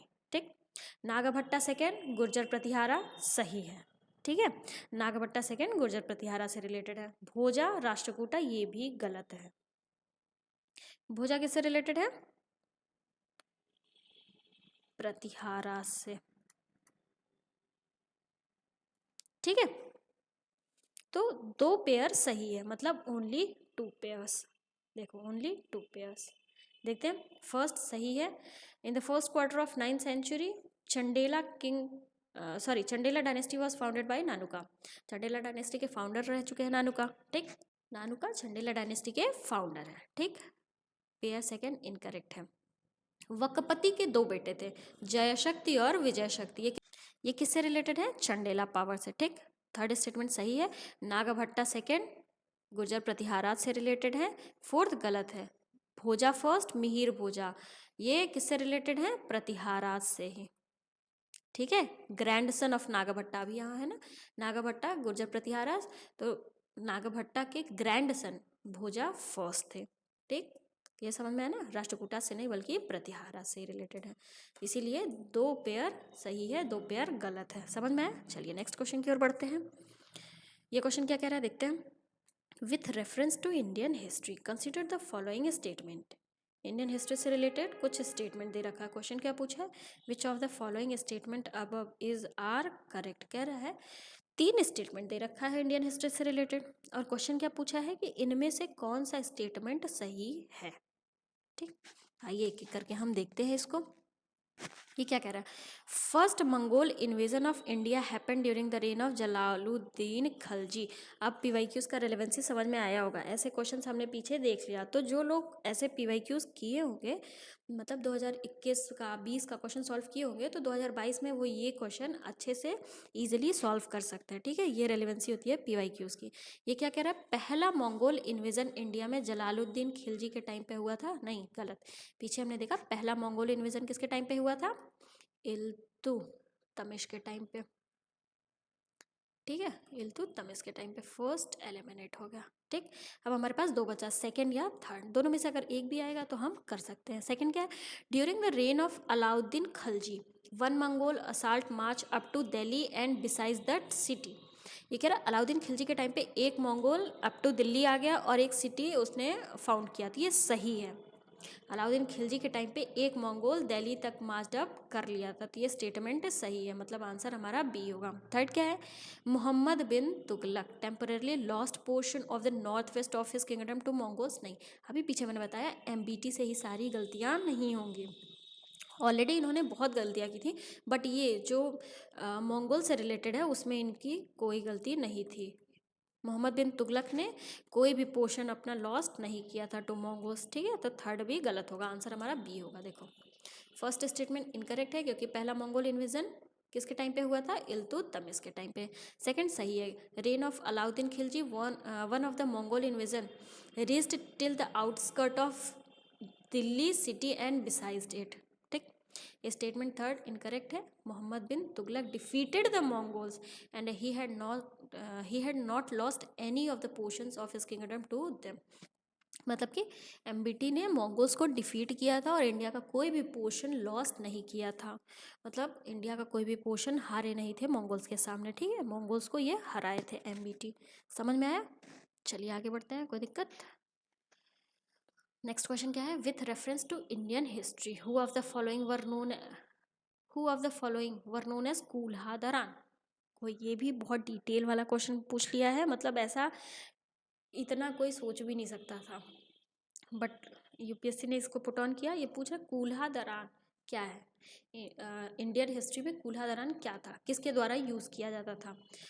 अरब मर्चेंट्स नहीं, कलंदर्स नहीं, पर्शियन कैलीग्राफिस्ट नहीं, सैयद। हाँ, सैयद से एक टोपी यूज़ किया करते थे, ऐसे ऐसे करके कुछ था ऐसे, उसको कूल्हा दरान कहते हैं, सैयद की टोपी, ठीक है, इसको कूल्हा दरान कहा जाता है, कूल्हा दरान कहा जाता था, ठीक। देखो Sayyids put on pointed cap kulah as they were known as kulah daran during the Delhi. The Sayyids were claimed to descend from the Prophet through his daughter Fatima. They commanded special respect in Muslim society. ठीक है, तो कूल्हा दरान का मतलब क्या हुआ, ये समझ में आया? चलिए आगे बढ़ते हैं नेक्स्ट क्वेश्चन की ओर। ये क्या कह रहा है, इन मेडुअल इंडिया, अब ये मेडुअल इंडिया से पूछ रहा है, term fanam refer to, medieval India में जो फनम वर्ड यूज होता था वो उसका मतलब क्या था? उसका मतलब कॉइन्स हुआ करता था। देखो, chief gold coin of Vijayanagara empire was vara और पगोडास। विजयनगर एम्पायर में जो गोल्ड कॉइन हुआ करता था उसको क्या कहते थे, वारा या फिर पगोडा, ठीक। The path was half of वारा। अब इस वारा का आधा जो होता था, मान लो ये एक सिक्का, इस एक गोल्ड के सिक्के को क्या कहा जाता था, वारा कहा जाता था। इसको आधा करने पे आधा को क्या कहा जाता था, परता, ठीक है, हाँ, मतलब कि हाफ गोल्ड कॉइन को क्या कहा जाता था, परता। और इसके 1/10 पार्ट को ऐसे डिवाइड कर 1 2 3 4 5 6 7 8 9 10, 1/10 पार्ट को फनम कहा जाता था। फनम वॉज 1/10 था परता। समझ में आया? एक full gold coin Vijayanagara empire में इसको क्या कहा जाता था, वारा। इसको डिवाइड करके आधे पार्ट को, आधे गोल्ड कॉइन को क्या कहा जाता था, परता, और परता के 1/10 पार्ट को फनम कहा जाता था, ठीक है। तो हुआ तो ये गोल्ड कॉइन ही ना, गोल्ड कॉइन का एक पार्ट फनम कॉइन को। Tar was a silver coin, jital was a copper coin, ठीक। चलिए आगे बढ़ते हैं, ये क्वेश्चन देखते हैं, ये क्या है, world second tallest statue in sitting position of Ramanuja was inaugurated by the prime minister of India at Hyderabad recently. उस टाइम पे मतलब 2022 में ऐसा था कि हैदराबाद में विश्व की दूसरी टॉलेस्ट स्टैचू रामानुजा की इनॉग्रेट की गई थी इंडिया के प्राइम मिनिस्टर द्वारा। कहाँ पे, हैदराबाद में। विच of the following statement correctly represent the teaching of Ramanuja. ये कह रहे हैं कि 4 स्टेटमेंट दिया है, इनमें से कौन सा रामानुजा की रियल टीचिंग को शो करता है, ठीक है। रामानुजा की टीचिंग इन चारों स्टेटमेंट्स में से कौन सा शो करता है, तो आइए देखते हैं।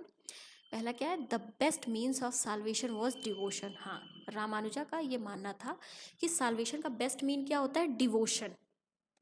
साल्वेशन का बेस्ट मीन डिवोशन। दूसरा क्या, Vedas are eternal, self existence and holy authoritative. नहीं, ये नहीं मानते थे। Logical arguments were essential means for the highest bliss, ऐसा भी नहीं था। Salvation was to be obtained through meditation, नहीं, इनका मानना था साल्वेशन कैसे मिल सकता है, डिवोशन के थ्रू, ठीक है। देखो Sri Ramanujacarya firmly believed that intense devotion to Vishnu was the best mean to attain salvation. Vishnu ji की तरफ फुल्ली डिवोशन, पूरे तरीके से इन पे डिवोट हो जाना, मतलब इन पे मतलब आंख बंद करके विश्वास जिसको कहते हैं, फुल्ली डिवोट करके साल्वेशन को प्राप्त किया जा सकता है। ठीक, Shri Ramanujacharya was born in 1070 CE इन तमिलनाडु। इनका जन्म कब हुआ था? 1017 CE में। कहाँ पे? तमिलनाडु में। ठीक है, समझ में आया? चलिए आगे बढ़ते हैं। तो 2022 में भी जितने क्वेश्चंस पूछे हुए थे एंशिएंट और मेडिवल हिस्ट्री से, वो हमने कवर कर लिया। अब हम नेक्स्ट देखेंगे 2023 के क्वेश्चंस। पहला क्वेश्चन देखते हैं क्या है। In which one of the following region was Dhanyakataka which flourished has prominent Buddhist centre under the Mahasanghikas located. ये कह रहा है महासंघिकास के अंडर में धन्यकटका जो कि एक बुद्धिस्ट सेंटर है, वो कहाँ पे लोकेटेड है? महासंघिकास के अंडर में धन्यकटका जो कि एक बुद्धिस्ट सेंटर है, वो किस जगह पे लोकेटेड है? ऑप्शन दिया हुआ आंध्र, गंधारा, कलिंगा या मगध। तो ये आंध्र में लोकेटेड है। देखो, Amaravati Madhya Pradesh holds historical significance as the site of ancient Dhanyakataka, a prominent town in Deccan region and the capital of later Satavahanas. धन्यकटका जो कि डेक्कन रीजन का एक प्रोमिनेंट टाउन है, बाद में चल करके सत्यवाहनास का वो कैपिटल भी बना था। As recorded in numerous inscription, this area also housed a significant Buddhist settlement. According to scriptures, Dhanyakataka is the place where Buddha first revealed the Kalachakra. Kalachakra is a Buddhist tantric practice. ठीक है, ये ध्यान दीजिएगा। धन्यकटका एक ऐसी जगह है जहाँ पे बुद्धा ने पहली बारी कालचक्र को रिवील किया था। कालचक्र क्या है? बुद्धिस्ट तांत्रिक प्रैक्टिस। कालचक्र एक बुद्धिस्ट तांत्रिक प्रैक्टिस है जो कि धन्यकटका में पहली बारी बुद्धा ने वहाँ पर रिवील किया था। ठीक है, सेकेंड क्वेश्चन ये क्या कह रहा है? With reference to ancient South India, Korkai, Poompuhar और Muchiri were well known as. ये कह रहा है साउथ इंडिया में, एशियन टाइम में साउथ इंडिया में कोरकाई, पोम्पुहार और मुच्चेरी किसके लिए जाने जाते थे? क्या ये कैपिटल सिटीज़ थे? नहीं, पोर्ट्स। हाँ, साउथ इंडिया में ये जो कोरकेई, पोम्पुहार, मुच्चेरी एशियन टाइम में ये सिटीज़ किसके लिए जाने जाते थे? क्योंकि ये पोर्ट्स एरिया हुआ करते थे। देखो, Korkai situated in Thoothukudi districts of Tamil Nadu, emerged as a significant port city during ancient time, notably flourishing during the era of Tamil Sangam literature. It serves as primary port for the Pandya kingdom. Korkai Pandya kingdom का primary port हुआ करता था। ठीक है, next क्या है? Poompuhar, alternatively known as Kaveri Pattinam. Poompuhar को और क्या कहा जाता है? Kaveri Pattinam. It stands out as an ancient port city with a vibrant maritime trading legacy, position on the bank of river Kaveri in the Nagapattinam districts of Tamil Nadu. It served as primary ports for the estimate Chola kingdom. देखो, कोरकाई ये primary ports किस kingdom का था? Pandya kingdom का। पोम्पुहार चोला kingdom का। ठीक है, ये ध्यान दीजिएगा। और थर्ड क्या पूछ लिया? मुचेरी। मुचेरी को और क्या कहा जा सकता है? मुजीरीज कहा जाता था। ठीक है, stood as an ancient port situated in the city which what is now Kerala. अभी केरला में है ये क्या? मुचेरी पोर्ट। ठीक है, close to the town of Kodungallur. It held substantially importance as a trading hub within the Indian Ocean trade network throughout the ancient and medieval eras. Ancient और medieval eras में ये ट्रेडिंग हब हुआ करता था। ठीक, ये ध्यान दीजिएगा, ये इंपॉर्टेंट है। कोरकाई, पोम्पुहार और मुचेरी ये ट्रेडिंग पोर्ट हुआ करते थे, पोर्ट सिटीज हुआ करते थे। ठीक, चलिए आगे बढ़ते हैं। ये देखो क्या कह रहा है? Consider the following dynasties: Hoysala, Gahadavalas, Kakatiyas, Yadavas. How many of the above dynasties establish their kingdom in the early 8th century AD? ये कह रहा है इनमें से कितनी डायनेस्टीज 8th century AD में अपना किंगडम सेटअप कर ली थी। देखो क्या क्या दिया हुआ है। होयसालास, होयसालास कब था? ये 10th to 14th सेंचुरी में, अपना 10th to 14th सेंचुरी में ये अपना किंगडम इस्टेब्लिश किए थे। तो ये तो नहीं होंगे। ठीक, एक एलिमिनेट हो गया। ठीक है, नेक्स्ट क्या है? गढ़वालास, ये भी 12th 13th सेंचुरी में अपना किंगडम सेटअप किए थे, ये भी नहीं होंगे। ककटियाज और यादवाज ये नियर अबाउट साथ में ही अपनी डायनेस्टीज को सेटअप किए थे, ठीक है। ककटियाज यादवाज साथ में ही 12 to 14 सेंचुरी एडी में साथ में ही यहाँ पे वेस्ट कोस्ट के पास ये यहाँ पे अपनी डायनेस्टीज़ को, अपनी किंगडम्स को सेटअप किए थे। तो ये दोनों भी नहीं होंगे क्योंकि यहाँ पे 8th सेंचुरी एडी में पूछा है, ठीक है। और ये सारे 10th सेंचुरी एडी के बाद किया, तो हमारा आंसर नन होगा। देखो, Hoysala dynasty originated from the Indian subcontinent. Hoysala empire held subaway over a significant portion of present day Karnataka. अभी प्रेजेंट में जो कर्नाटका एरिया है वहाँ पे होयसाला डायनेस्टी सेटअप हुई थी, ठीक है। उन्होंने होयसाला डायनेस्टी का किंगडम कहाँ पे था, अभी प्रेजेंट में जो कर्नाटका एरिया है। कब से, from 10th century to 14th century AD. While the Hoysalas initially establish their capital at Belur. Hoysalas की इनिशियल कैपिटल मतलब स्टार्टिंग में होयसालाज की कैपिटल कहाँ थी, बेल्लूर में। बाद में उसको शिफ्ट करके कहाँ ले आए, हलीबीडू में, ठीक है। नेक्स्ट क्या है, Gahadavala dynasty. Following the dissolution of Pratiharas empire several Rajput state emerged in northern India. Pratihara empire जब डिसॉल्व हुआ, नॉर्दर्न इंडिया में बहुत सारे राजपूत स्टेट्स इमर्ज्ड हुए, उनमें से गढ़वाला ऑफ कन्नौज भी थे, जो कि 12th से 13th सेंचुरी में अपना किंगडम सेटअप किए थे, ठीक है। और कौन कौन से थे, मालवास के परामर्श, चौहान्स ऑफ अजमेर, ये लोग मतलब इम्पॉर्टेंट किंगडम में से ये थे प्रतिहाराज के डिसोल्यूशन के बाद, ठीक। नेक्स्ट क्या था, Kakatiyas dynasty. Kakatiyas dynasty ruled the region comprising present day Telangana and Andhra Pradesh. अब मैंने बताया ना, वो नीचे वाला रीजन जो था वहाँ पे ये करते थे। During 12th and 14th century their capital was Warangal in Telangana. Kakatiyas dynasty का कैपिटल कहाँ था, तेलंगाना में, अभी जो वारंगल है वहाँ पर, ठीक। The distinct style of Kakatiya era architecture is seen in the 1000 pillar temple and Ramappa temple near Warangal. अभी वारंगल में जो रामाप्पा टेम्पल वगैरह है वहाँ पे ककटिया एरा के आर्किटेक्चर देखने को मिलते हैं। और लास्ट में कौन सा था, यादवा डायनेस्टी। यादवा डायनेस्टी रूल्ड 12 to 14। पीछे मैंने बताया ना, ककटियाज और यादवाज नियर अबाउट साथ में ही इन्होंने अपना किंगडम सेटअप किया था। ये सेंट्रल इंडिया में थोड़ा बहुत थे, इन what is now the Indian state of Maharashtra.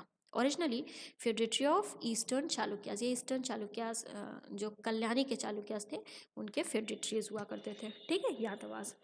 तो ये चारों 10th सेंचुरी के बाद का था और क्वेश्चन हमारा 8th सेंचुरी के बाद का पूछा है, ठीक है, अर्ली 8th सेंचुरी एडी का पूछा है और ये चारों 10th के बाद के हैं, ठीक। चलिए आगे बढ़ते हैं।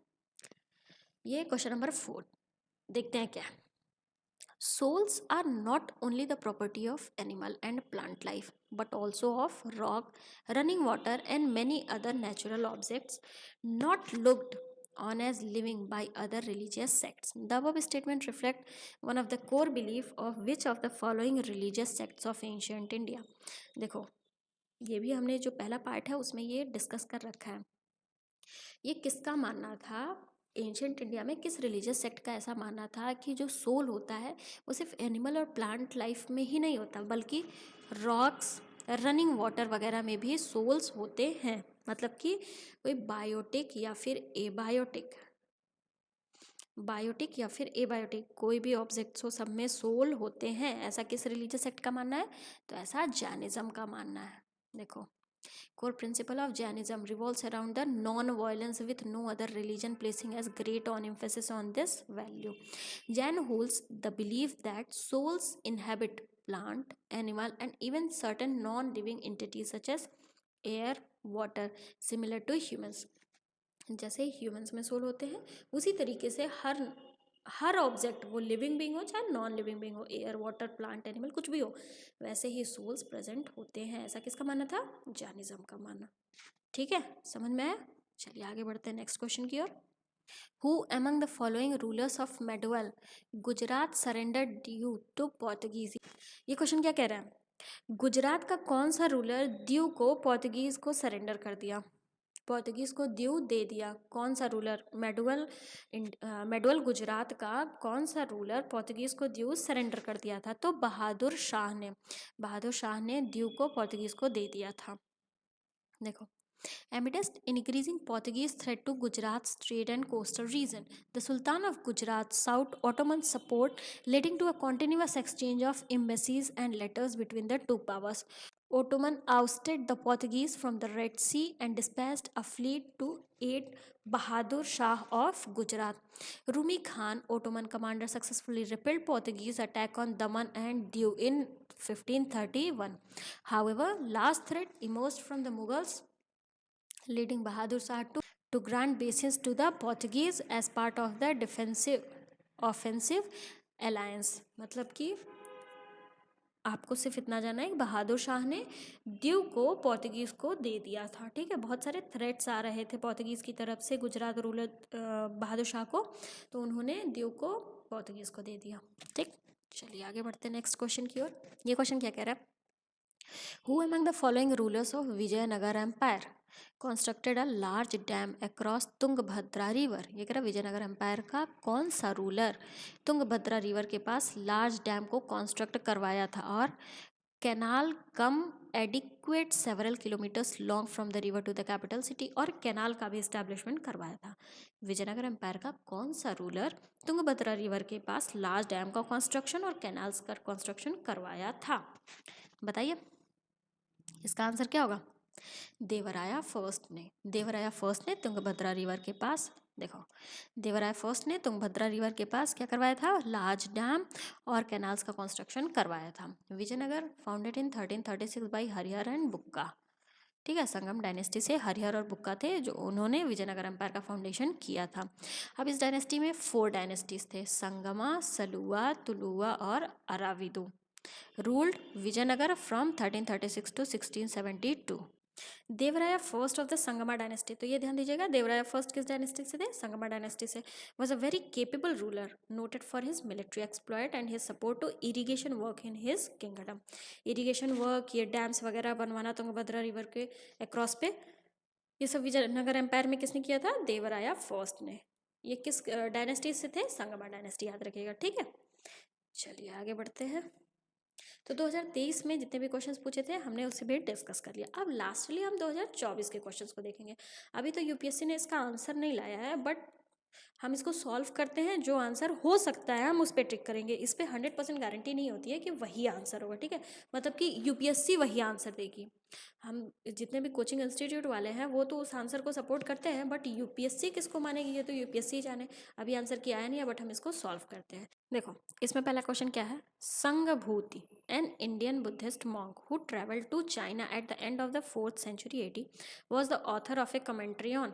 ये कह रहा है संगभूति जो कि इंडियन बुद्धिस्ट मॉन्क हैं, वो 4th century में चाइना ट्रैवल किए थे, वो किस कमेंट्री के ऑथर हैं? यहाँ 4 ऑप्शंस दे रखा है। क्या क्या है? प्रजन परमित्र सूत्रा नहीं, विशुद्धिमार्ग नहीं, सर्वष्टिवादा विन्या, हाँ सर्वष्टिवादा विन्या कमेंट्री है जिसके ऑथर कौन है?